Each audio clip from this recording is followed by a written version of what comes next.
How influential is it, Kara? Because I always assume now I'm on Twitter. I have a good time on there, and it's useful to find news and things like that. But I never assumed it was that big of a deal. It's not a huge percentage of society that's even on it. I didn't really understand how influential it was until I saw all the communists freaking out about Elon Musk buying it. How influential is the place? Exactly. And you hear that argument, oh, the greater majority of the population of America aren't on Twitter, so it doesn't matter that much.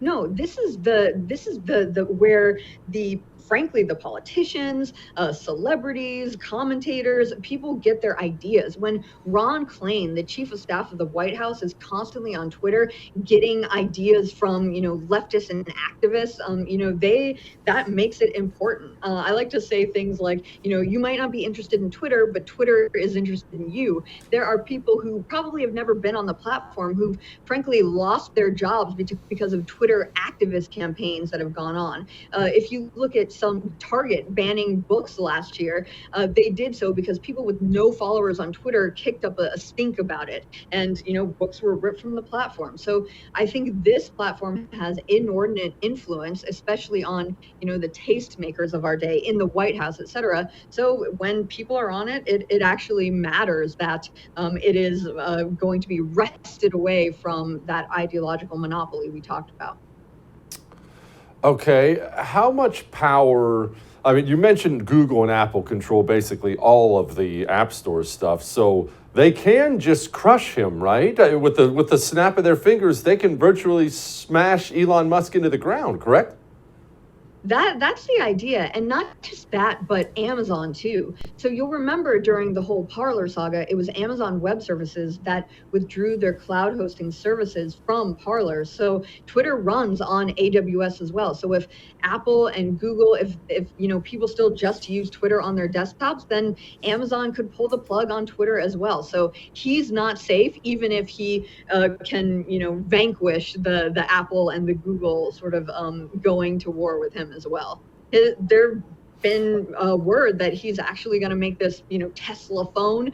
He said he hopes it doesn't come to it, but if Apple, Google, Amazon, and the likes work together against him, then he might have no choice than to get into that business, alas. Okay, what's app neutrality? App neutrality, that's actually a good question.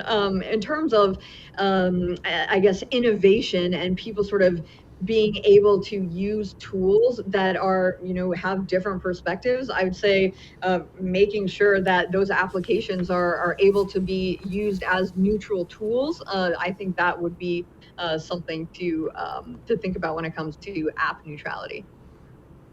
Carol, will you handicap this for me? Because I'm a cynic by nature. You're probably not as much, and you probably shouldn't be, but I'm a cynic by nature. I have always thought, hey, Elon Musk buys Twitter. If he's really going to go for free speech, there's no way the powers that be are going to actually allow even the richest man in the world to do it. Whether it's Apple, Google, government, someone's going to smash him. Or is he going to win? I wouldn't bet against Elon, but you have the Karine Jean-Pierre, the White House press secretary herself, saying we're keeping an eye on Twitter. And a lot of these tech companies are if they fear regulation, they fear it from the left.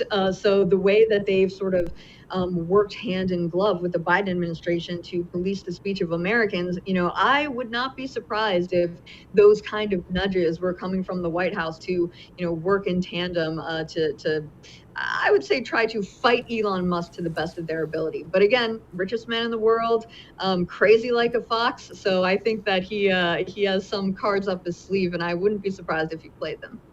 Subscribe to the First TV today for instant access to exclusive specials and content you actually want to watch. Your support helps the First TV fuel the fight against those seeking to destroy our right to free speech. Simply visit thefirsttv.com/support to join the fight today.